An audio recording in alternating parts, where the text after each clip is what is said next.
अब की बार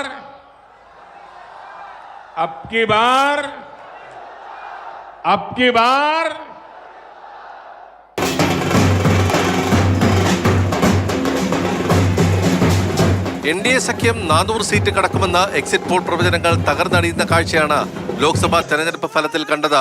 ബ്രാൻഡ് നരേന്ദ്രമോദിയുടെ കാലാവധി കഴിയുന്നുവെന്ന് ഫലം സൂചിപ്പിക്കുന്നു.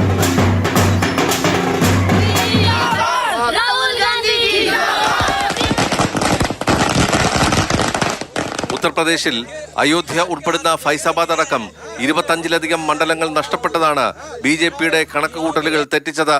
അതോടൊപ്പം ഹിന്ദി ഹൃദയഭൂമിയിലും വോട്ടർമാർ BJPയെ കൈവിട്ടു. ഈ മേഖലയിലെ നഷ്ടം ദക്ഷിണേന്ത്യയിൽ നിന്ന് നികത്താമെന്ന പ്രതീക്ഷയും തെറ്റി. സമാജ്വാദി പാർട്ടിയും കോൺഗ്രസും UPയിൽ വാരിക്കൂട്ടിയത് 40 സീറ്റുകൾ.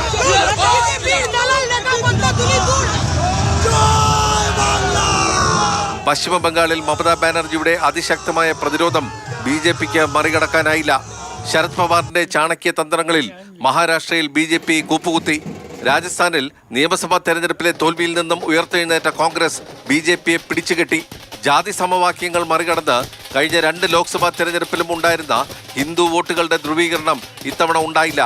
ഹിന്ദി ഹൃദയഭൂമിയിൽ 57 സീറ്റുകളാണ് BJPക്ക് നഷ്ടമായത്. കിഴക്കൻ സംസ്ഥാനങ്ങളിൽ 5ഉം വടക്ക് 41ഉം പശ്ചിമേന്ത്യയിൽ 23 സീറ്റുകളാണ് കൈവിട്ടത്.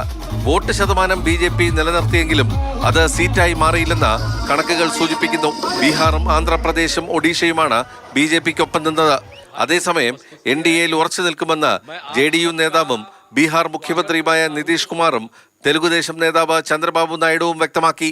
നാളെ NDA യോഗത്തിൽ പിന്തുണ കത്തുകൾ വാങ്ങി രാഷ്ട്രപതി ദ്രൗപദി മുർമുവിനെ കണ്ട് അവകാശവാദം ഉന്നയിക്കാനാണ് NDA നീക്കം. ഇന്ത്യ സഖ്യവും നാളെ യോഗം വിളിച്ചിട്ടുണ്ട്. നിതീഷ് കുമാറിനെയും ചന്ദ്രബാബു നായിഡുവിനെയും ഒപ്പം നിർത്തുന്നതിൽ ഇന്ത്യ സഖ്യം വിജയിച്ചാൽ 3ാം വട്ടവും പ്രധാനമന്ത്രിയാകാമെന്ന നരേന്ദ്രമോദിയുടെ മോഹം വിജയിക്കില്ല. ബസന്ത്, മാതൃഭൂമി ന്യൂസ്, ഡൽഹി.